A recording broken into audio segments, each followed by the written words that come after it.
استقامته والددال لكن كو waxay leeyahay fastaqim kama umirt sidii lagu faray waxay culimadu yiraahdaan marka wala tattabi' ahwaahum ba ayada kalena ilaahay leey macnaheedu waa maxay istiqaamadu waa tibaac ibtidaa' maaha toosnowdu waxa lagu toosnaada wixii rabbi ku faray oo waxa rabbi ku faray waa maxay diinta laga raadiyaa هايس أوران توصلنا وبدع يوح الصبح صميسنا هايس أوران عمل كبير ورنتي النبي محمد سمين شري كما بدين كرتيد ميون وشرا عند النبي محمد بدين كرتا ماي إذا أنت سيبانة جاري كرينا محادين كلا راضعين تذكر بربع ما بدع قاربة حسنة قاربة سيئة بررت هاي نوبة ضميسو حسنة هي سيئة ده دبي كل يبتي النبي محمد سوى كما فضل بدنا تينا مرة ما ينكرينه ساد رادد بالمركة تاسور لما يسام بابك كلا يسوي دينه كتاسو دميسو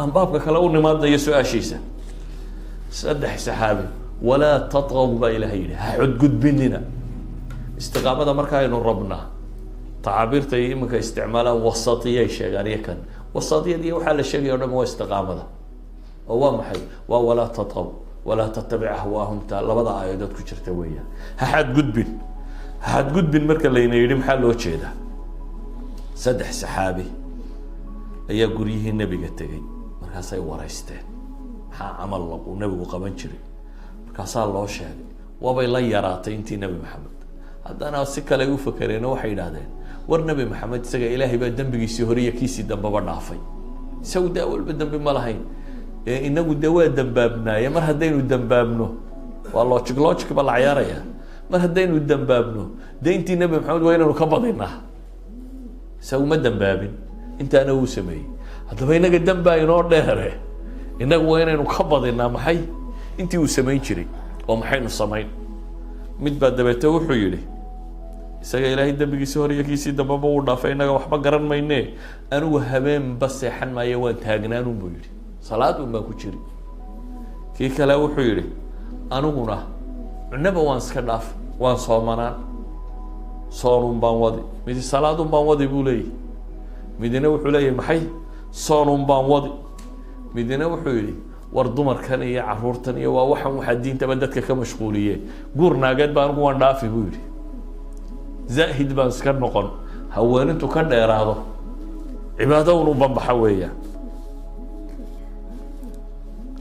dabeetana nabigaa loo sheegay calayhi salaatu wasalaam nabigu nimankiiba u yeedhay wuxuu ku yihi antum aladiina qultum kada wa kada wa kada war ma idinkaa nimankii waxaa sheegay ma idinkaa sidaa iyo sidaa yidhi haaba yidhahdeen wuxuu ku yidhi markaa ama wallah inii la akhshaakum lillahi wa atqaakum lah ilaahay baan ku dhaartee buu yidhi anigaa ilaahay idinku alla ka cabsi badan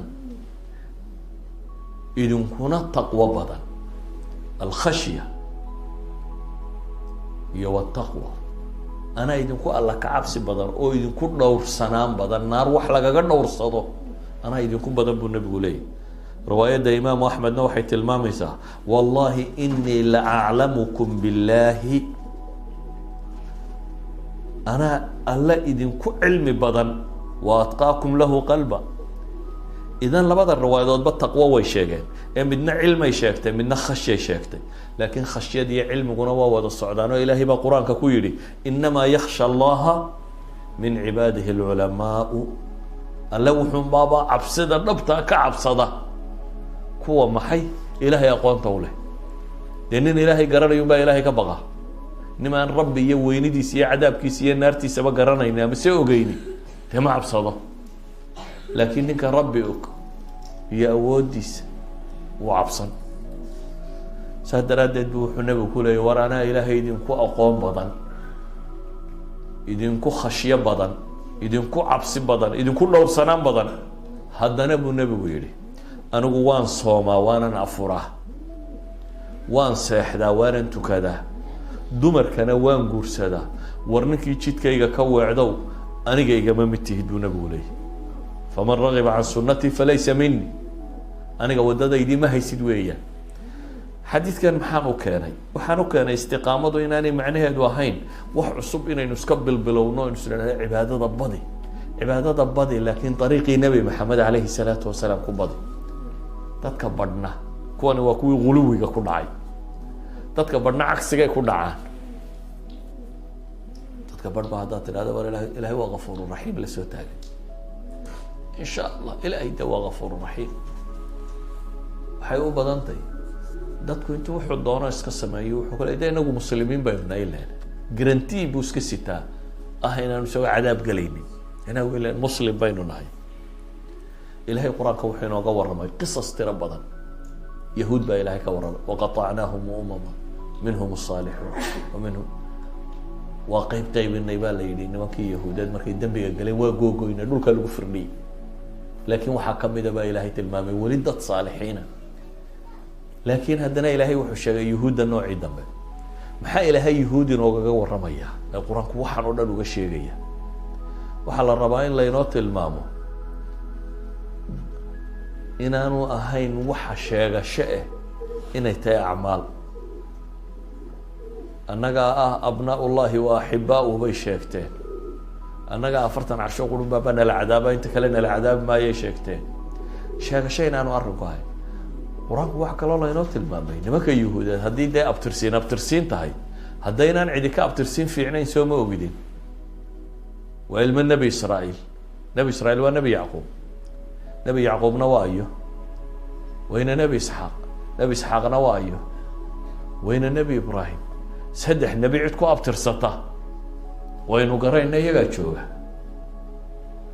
carabi 2 nebi bay ku abtirsataa soo maaha, nebi ismaaciil iyo nebi ibraahim. iyaguse waxay ku abtirsadaan maxay? 3 nebi. haddii markaa nebi iyo rasuul baan galaa ay arrinku tahay yuhuud baa ku guulaysan lahayd. laakiin ilaahay wuxuu tilmaamay fakhalafa min bacdihim khalfun. kuwii hore ee fiicnaa qaar baa gadaal maray baa ilaahay yidhi. khalfun duul xun baa gadaal maray. duulkan maxaa lagu ceebeynaya? ilaahay wuxuu yihi warisu lkitaaba. kitaabka way dhaxleen. kitaabka waxa dhaxalka loo heliyo waxa dhididka lagu helay weligeedba waa kala nooc. saxaabadu diinta maxay ku heleen? naf iyo dhiig bay ku heleen. naf iyo maalba bay u bixiyeen. iyagoo taagan baa raggoodii waaweynaa u dhintay, loo wada dhaawacmay, hantidoodii ku lumiyeen, way ku mintideen markaa. laakiin dadkii dhaxalka ku helay aabayaasheen baynu ka dhaxalay inagu soo maha. walaa dhiig baynan ku helin, walaa xoolaan inaga bixin, walaa xabtoona. waxaa ilaahay inugu manaystay aabba iyo hooyo muslimiin ayna dhalaan oo qur-aan laysaga keendiro dhul muslimaad ku dhasho dhaxal baad ku heshay. ilaahay qoladan wuxuu yihi kuwii hore qaar baa ka dambeeyey kitaabka dhaxal ku helay. dhaqankoodna maxay yahay? ya'khuduuna carada hada aladnaa baa ilahay yihi. dunidan liidata wixii uga yimaada way iska qaataan. wayaquuluun waxaanay leeyihin xaraan iyo xalaal ma kala yaqaanin baa la yidhi.